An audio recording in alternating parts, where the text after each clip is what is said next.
Ассалаумағалейкум туғандар, қандайсыздар? Назарыңыздарда қайрадан эле базар жоқ каналы. Бүгін 7 ноябрь 2022 жыл. Мен Чүй областы, Москва району, Беловодск айылында жүрөм туғандар. Ушул жерден бир сатылуучу үй бар экен, ошол жөнүндө сиздерге маалымат берейин деген. Биринчи эле баруу жолун түшүндүрөйүн. Мен турган жер Беловодскдин центральный трассасы жана Крупская көчөсүнүн кесилишинде турам. Сатылуучу үй ушул Крупская көчөсү менен түндүктү карай 100-150 метрдей басканыңыздарда Крупская көчөсү 46 даректе жайгашкан. Анан бул жакка чейин Бишкек шаарынан маршрутка менен по пути машиналар менен келсеңиздер болот. Бишкек шаарынан кыскасын айтканда түз келген маршрутка бар тугандар. Бир аз эле чыгышты карай бассаңыздар Беловодскийдин шлагбауму, бир аз эле батышты карай бассаңыздар Беловодскийдин центрине бара аласыздар. Бул жерде Жорго деген унаа жугуч жерге ориентир алып келсеңиздер болот. Ошол унаа жугуч Жоргонун жанында эле бул жакта Крупская көчөсү жайгашкан тугандар. Анда эмесе мен сатылуучуга карай жол алдым. Сиздер лайктан басып өз оюңуздарды комментарийге жазып туруңуздар. Күн сайын Бишкек шаарынан Чүй областына сатылуучу үйлөрдү көргүңүздөр келсе, подписаться баскычын басып кетиңиздер. Мынакей тугандар, келүү жолун түшүндүргөнчө бүгүнкү чыгышта сатылуучу үйгө да жетип келип калдым. Бул үйүбүздүн көчө тарабы. Көрүп турганыңыздардай ворот орнотулган жана көчө тараптан көрүп турганыңыздардай пескоблок менен забор кылынган. Үйгө чейинки аралыктагы жол деле асфальт, мынакей көрүп турасыздар. Чоң трассага 100-150 метр аралыкта жайгашкан. Дареги Крупская көчөсү 46 даректе болуп калат тугандар. Түштүк чек арабыз бул жерден башталат. Мынакей түштүк чек арабыз бул жерден башталат жана бул жерде өзүнчө калитка орнотулган. Үйүбүздүн батыш тарабында мал сарайлар бар. Ал жака малды өзүнчө киргизгенге бул жерден калитка деле орнотулган тугандар. Анан бул жакта чоң өзүңүздөр үчүн ворота, машинеге жана өзүңүздөр үчүн. Анан түндүк чек арабыз бул кошунанын заборуна чейин болуп калат. Окей. Кызыл заборго чейин. Жакын жерде 500-600 метр аралыкта мектеп бар экен, садик бар экен тугандар. Мына ушундай эми короосуна кирип калган маалыматтарды берейин. Жерин аянты тугандар 18 соток. Документтер боюнча техпаспорт, кызыл китеп, чертожу, бардык документтер бар. Келсеңиздер да үй ээси өзү көргөзүп берет. Андан ары эми короосуна кирип калган маалыматтарды берейин. Мынакей ылдый тараптары брусчатка, бул жагы навес. Окей. Кенен 2-3 машина баткандай жер. Бул жагында дагы навес, очок. Бул жагында 4 бөлмөлүү үй, анан бул жакта узун туурасы 10го 10 болгон чоң үйүбүз бар. Бардык хозпостройка бул чоң үйлөрдүн стенасы кирпич, бышкан кирпичтен салынган жана батыш тарабындагы мал сарай, бул гараж бардыгы бышкан кирпичтен болгон тугандар. Алды тарабы көрүп турганыңыздардай поликарбонат менен болгон чоң навес экен. Алды тарабы брусчатка, мына ушундай. Бул үйүбүздүн чыгыш тарабы, чыгыш тарабында деле көрүп турганыңыздардай бош жер бар. Калсаңыз жер жемшексеңиздер деле болгодай. Азыркы учурда үй ээси гүл эгип койгон учуру. Анан үйүбүздүн чыгыш түндүк бурчунда бул жакта үйдүн тышкарындагы ажаткана деле бар экен. Ал жерге чейин көрүп турганыңыздардай мынакей тротуар куюлган. Жамгырлуу, карлуу айларда кенен бутуңуздар ылай болбой барып келе аласыздар. Азыр сиздерге биринчи болуп бул чоң үйдүн ички тарабын көргөзөйүн. Андан соң короосуна чыгып бул үйдү, гараж, подвал бар экен. Ошонун баарын көргөзөм. Анан бул жакта тугандар теплица, мал сарайлар бар. Аларда бир чекенен көргөзөм. Жеринин аянты 18 соток. Кенен ошол мал сарай, гараж, бардык хозпостройкалар баткан тугандар. Жана жер жемшекинге жерлер, бактары деле бар. Бул чоң үйүбүздүн негизи кирүүчү эшиги. Көрүп турганыңыздардай темирден болгон эшик орнотулган. Анан ары түз кирсек бул жар кире бериш, прихожка. Пол жыгачтан болгон пол, дуалдары шпаклевка. Батыш тараптан чоң терезе орнотулган. Үйдө отопление бар, айтмакчымын, айтпаптырмын. Паровой отопление бар. Көмүр менен үйдө жылытат. Көмүр менен иштеген котел менен үйдө жылытат. Андан ары суу, свет бар экен. Электр энергиясы 3 фазалуу. Андан ары түз эле кирсек бул жакта мондай бир бөлмө. Түштүк тараптан жана чыгыш тараптан терезелер орнотулган. 2 кабат терезелер экен тугандар. Отопление батареялары ар бир бөлмөдө бар. Потолок гипсокартон, дуалдар обой, пол жыгачтан болгон пол экен. Килемди көрүп, үйөс кайсы жактан экенин көпчүлүгүңүздөр эле байкап койдуңуздар. Азыр мен айтпасам деле комментарийге жазсаңыздар керек. Андан ары бул жакта бир бөлмө. Түндүк тарабынан терезе орнотулган. Пол жыгачтан болгон пол. Оң тарапка бурсаңыздар бул жакта бир спальный бөлмө. Потолок натяжной, чыгыш тараптан терезе орнотулган. Окей. Отопление батареялары ар бир бөлмөдө бар. Үйүбүз кышкысын жылуу дейт үй ээси.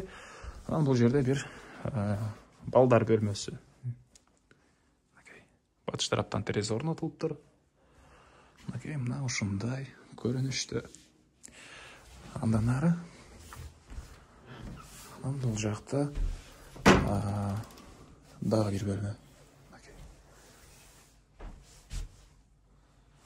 Эми короосуна чыгып калган маалыматтарды берейин туугандар.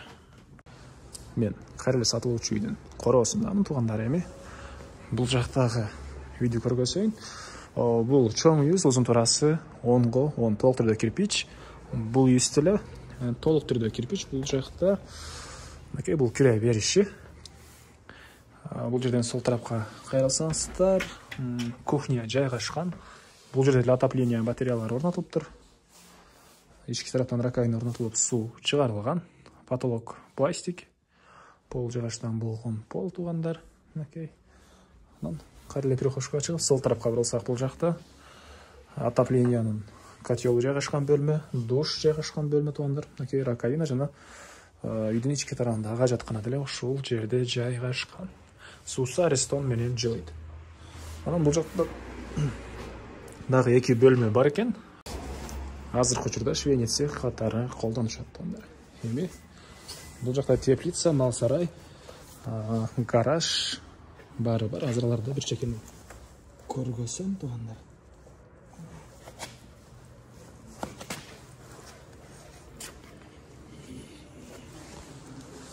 Бул жакта гараж. Азыркы учурда көмүркана катары колдонушат экен. Кааласаңыздар гараж кылсаңыздар деле болот. Ошол жерден сол тарапка кайрылсаңыздар,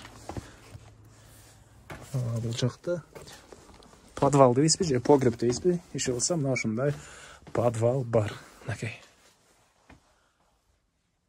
Кээден продуктыларды, банкаларды ушул жакта сатсаңыздар болот. Булардын деле стенасы кирпичтен болгон. Эми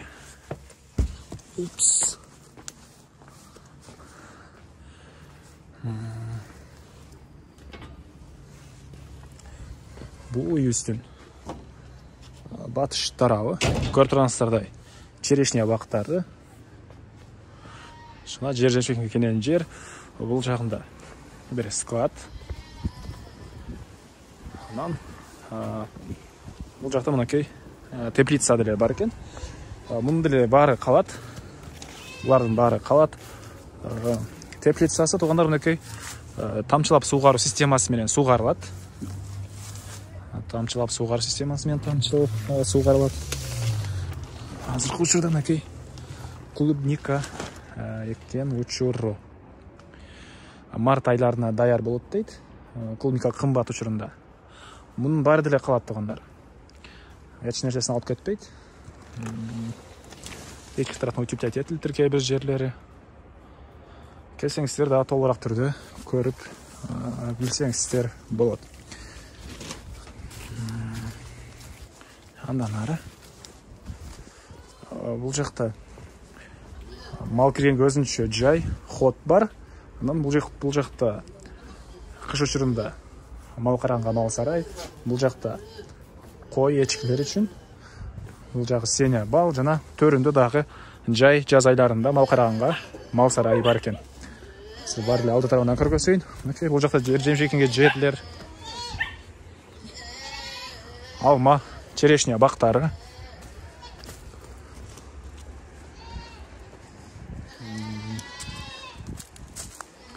Черешня бактары. Анан бул жактагы жол менен дагы үйгө кирип чыксаңыздар болот экен. Көң же болбосо чөп алып келсеңиздер, мынакей бул баратынан кенен алып кирип, кенен алып чыксаңыздар болот көңдөрдү. Мынакей бул жакта жай айларында мал кармаганга мал сарай. Өйдө жагында сеня балы менен. Өйдө жагында сеня балы менен туугандар. Дагы эмне маалымат калды? Бул жакта калифорнийский сөөл жандар, биогумус, табигый жер семескиде иштеп чыккан биогумус иштеп чыккан сөөл жандар. Көпчүлүгүңүздөр азыр билесиздер, бул жөнүндө деле ушундай да бар экен, алда калат туугандар. Көңдөрү менен мал кармасаңыздар, мал сарайлары кыскасы көп эле шарты бар. Мал карасаңыздар деле болот. Бул жакта клубникалар, чоң жолго жакын шаар ишесеңиздер, бат эле асфальтка чыгып, түз шаарга бат эле барып келсеңиздер деле болот. Түз барган маршруткалар деле бар, по пути машине, таксилер деле толтура туугандар. Кыскасын айтканда, чоң жолго жакын, мал кармаганга деле, шаарга барып келгенге деле өтө эле ыңгайлуу жерде жайгашкан үйүбүз. Жердин аянты 18 соток. Мына ушундай туугандар. Айтылбаган бир эле баасы калды окшойт, Бул үйүбүздүн баасы